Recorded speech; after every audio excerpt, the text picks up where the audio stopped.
Hello, good morning children. మనం ఇప్పటిదాకా కావత్తు, గావత్తు పదాలు, చావత్తు పదాలు తెలుసుకున్నాం. కావత్తు అంటే మనకి ఒత్తు చూడండి, రూపం మారిన ఒత్తుల్లో వచ్చినట్టు మనం తెలుసుకున్నాము. కావత్తు రూపం మారిపోయింది. అలాగే గావత్తు, చావత్తు తలకట్టు తీసేస్తే ఒత్తులుగా మారే అక్షరాల్లో తెలుసుకున్నాం. ఇప్పుడు టెక్స్ట్ బుక్ పేజ్ నెంబర్ 15 తీయండి. ఇప్పుడు చూడండి, పైన జావత్తు ఉంది. అదేంటి? అదే అక్షరం ఒత్తుగా వచ్చే అక్షరాల్లో తెలుసుకున్నాం మనం. జా అక్షరంకి ఒత్తు సేమ్ జా అక్షరంలాగే ఉంచండి, ఎటువంటి మార్పు లేదు. ఇప్పటిదాకా ఉన్న ఈ 3 రకాల ఒత్తుల్లోని ఇవాళ మనం 3వ రకం ఒత్తు నేర్చుకుంటున్నాం. ఫస్ట్ది కావత్తు చూడంగానే తెలిసింది మీకు దాని రూపం మారిపోయిందని. గాచా ఒత్తుల్లో తలకట్టుపోగా వచ్చింది. ఇప్పుడు ఈ జావత్తు సేమ్ అదే అక్షరం ఒత్తుగా వచ్చే ఒత్తు అన్నమాట. ఇప్పుడు చూడండి, ఫస్ట్ పిక్చర్ గజ్జెలు. గా జాకి ఎత్వమిస్తే జే కింద జావత్తు, లాకొమ్మిస్తే లు, గజ్జెలు. గజ్జెలు చూడండి, చిన్నపిల్లలు, ఆడవాళ్ళు యాంక్లెట్స్ పెట్టుకుంటారు కదా, వాళ్ళ కాళ్ళకి వాళ్ళ పాదాలకి పెట్టుకుంటారు కదా, వాళ్ళ కాళ్ళకి అవి గజ్జెలు. తర్వాత పిక్చర్ చూడండి, బుజ్జి మేక. బాకి కొమ్మిస్తే బు, జాకి కుడిస్తే జీ కింద జావత్తు, మాకి ఏత్వ దీర్ఘమిస్తే మేక, బుజ్జి మేక. చూడండి, మేక పిల్లలు ఉంటాయి కదా, వాటిని బుజ్జిగా ఎంత బాగుంటాయో వాటిని బుజ్జి మేక అంటారు. మేక అంటే ఇంగ్లీష్లో గోట్ పిల్ల అన్నమాట ఇది. సరే, ఇప్పుడు ఈ బాక్స్లో ఉన్న పదాలు చూడండి, ఒక్కొక్కటిగా చదివి మీకు అర్థం చెప్తాను. ఫస్ట్ది సజ్జ. సా జాకి జావతిస్తే సజ్జ అంటే చూడండి, పూల సజ్జ అంటారు, చిన్న బాస్కెట్లా ఉంటుంది కదా, అది. సెకండ్ది లజ్జ. లా జాకి జావతిస్తే లజ్జ అంటే షై, సిగ్గుపడ్డం అన్నమాట. థర్డ్ది ఒజ్జ. ఓ జాకి జావతిస్తే ఒజ్జ అంటే ఉపాధ్యాయుడు, టీచర్. ఫోర్త్ వన్ బుజ్జాయి. బాకి కొమ్మిస్తే బు, జాకి దీర్ఘమిస్తే జా కింద జావత్తు, యాకి గుడి. ఇక్కడ యా గుడి చూడండి, మనం గుణింతాల్లో నేర్చుకున్నాము. వేరే గుణింతాలకు వచ్చినట్టుగా గుడి రాదు దీనికి, జస్ట్ తలకట్టు తీసేసి ఇలా రాయాలి, తలకట్టు తీసేసి రాయాలి. బుజ్జాయి అంటే స్మాల్ బేబీ. ఫిఫ్త్ వన్ బుజ్జి. బాకి కొమ్మిస్తే బు, జాకి గుడిస్తే జీ కింద జావత్తు, బుజ్జి. అంటే చూడండి, నిక్ నేమ్స్ ఉంటాయి మనకి, బుజ్జి, పప్పి, కిట్టు, అట్లా నిక్ నేమ్స్ ఉంటాయి కదా, అలా బుజ్జి అన్నమాట.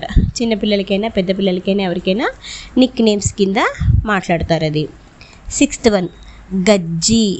గా జాకి గుడిస్తే జీ కింద జావత్తు, గజ్జి అంటే ఈ స్కిన్ డిసీజెస్ వస్తాయి చూడండి, మనకి గజ్జి తామర అంటారు, బాగా దురదలు పెడుతున్నాయి అని చెప్పి స్కిన్ డాక్టర్ దగ్గరికి వెళ్ళి చూపించుకుంటూ ఉంటారు, స్కిన్ మీద వస్తుంది, అది గజ్జి. సెవెంత్ వన్ మజ్జిగ. మా జాకి గుడిస్తే జీ కింద జావత్తు, గా మజ్జిగ అంటే బటర్ మిల్క్. ఎయిత్ వన్ బజ్జీలు. బా జాకి గుడి దీర్ఘమిస్తే జీ కింద జావత్తు, లాకి కొమ్మిస్తే లు, బజ్జీలు. మనం చూడండి, ఆలు బజ్జీ, మిర్చి బజ్జీ ఇవన్నీ తింటూ ఉంటాం కదా, అది. నైన్త్ వన్ గుజ్జు. గాకి కొమ్మిస్తే జూ, జాకి కొమ్మిస్తే జూ కింద జావత్తు, గుజ్జు అంటే వెజిటబుల్స్ కానీ ఫ్రూట్స్ కానీ చిన్నపిల్లలు పెద్దవాళ్ళు తినడానికి వీలుగా మెత్తగా చేసేస్తారు చూడండి, మిక్సీలో వేసేసో లేకపోతే చేత్తో మెత్తగా నలిపో ఒక క్రీమ్లా చేసేస్తారు కదా మెత్తగా, దాన్ని గుజ్జు అంటారు. 10th వన్ వెజ్జు. వాకి ఎత్వమిస్తే జాకి కొమ్మిస్తే జూ కింద జావత్తు, వెజ్జు అంటే డాక్టర్. 11th వన్ గా జాకి ఎత్వమిస్తే జే కింద జావత్తు, లాకి కొమ్మిస్తే లు, గజ్జెలు. అది మనం చెప్పుకున్నాం కదా, అక్కడ పిక్చర్లో ఇచ్చిందే మళ్ళీ రిపీట్ అయింది ఇక్కడ. 12th వన్ కా జాకి గుడిస్తే జీ కింద జావత్తు, కాకు దీర్ఘమిస్తే యా, కజ్జికాయ. మనం చూడండి, స్నాక్ ఐటెం తింటాం, స్వీట్గా ఉంటుంది కజ్జికాయ. మీ పేరెంట్స్ మీకు అప్పుడప్పుడు స్నాక్స్ చేస్తూ ఉంటారు కదా, అది. 13th వన్ పూల సజ్జ. మనం సజ్జా పదం చెప్పేటప్పుడు చెప్పాను మీకు నేను, గుడికి తీసుకెళ్ళేటప్పుడు లేదంటే చిన్న చిన్న ఫ్లవర్ బొకేస్ పెట్టేటప్పుడు చిన్న బుట్ట లాంటిది పెడతారు కదా, అది.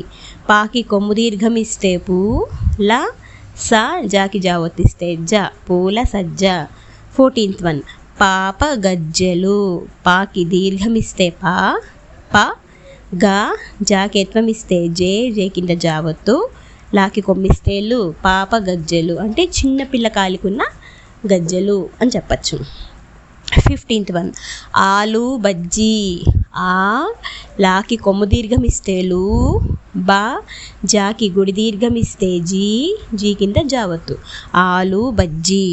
పేరు వింటేనే అర్థమైపోయింది మీకు అదేంటో, ఆలు బజ్జీలు మనం తింటాం కదా అది. 16th వన్, సాకి కొమ్ము దీర్ఘమిస్తే సూ, దాకి గుడిస్తే ది, బాకి ఎత్వమిస్తే బే, జా కింద జావత్తు జా, పక్కన సున్నా పెడితే జం, సూది బెజ్జం. సూది బెజ్జం అంటే సూది దారం, సూదికి మూలన చిన్న హోల్ ఉంటుంది కదా, హోల్లో కదా మనం దారం పెడతాము, అది సూది బెజ్జం. సో ఇవన్నీ మనకి ద్విత్వాక్షర పదాలు అన్నమాట. మీకోసం ఇంకొకసారి చదువుతాను చూడండి.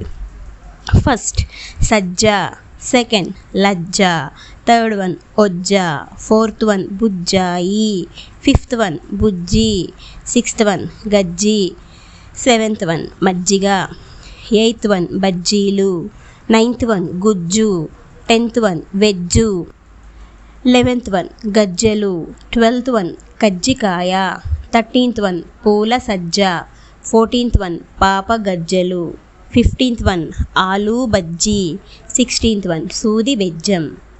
ఇప్పుడు రెడ్ కలర్లో సంయుక్తాక్షరాలు ఇచ్చారు చూడండి. అంటే మనం గత 3 క్లాసులుగా తెలుసుకుంటున్నాం మనం. సంయుక్తాక్షరాలు అంటే ఒక అక్షరానికి వేరొక అక్షరం ఒత్తుగా వచ్చేది.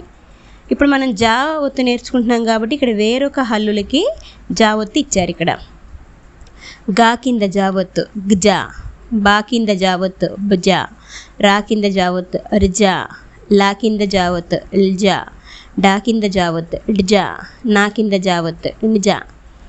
ఇప్పుడు చూడండి దర్జీ. దా రాకి గుడి దీర్ఘమిస్తే రీ, రీ కింద జావత్తు దర్జీ అంటే తెలుసు మీకు, హిందీలో కూడా సేమ్ మీనింగ్, టైలర్. తర్వాత చూడండి అబ్జము. ఆ బా కింద జావత్తిస్తే అబ్జా, మాకి కొమ్మిస్తే ము, అబ్జము. అబ్జము అంటే లోటస్. ఖర్జూర పండు. ఖా రాకి కొమ్ము దీర్ఘమిస్తే రూ, రూ కింద జావత్తు రా, ఖర్జూర.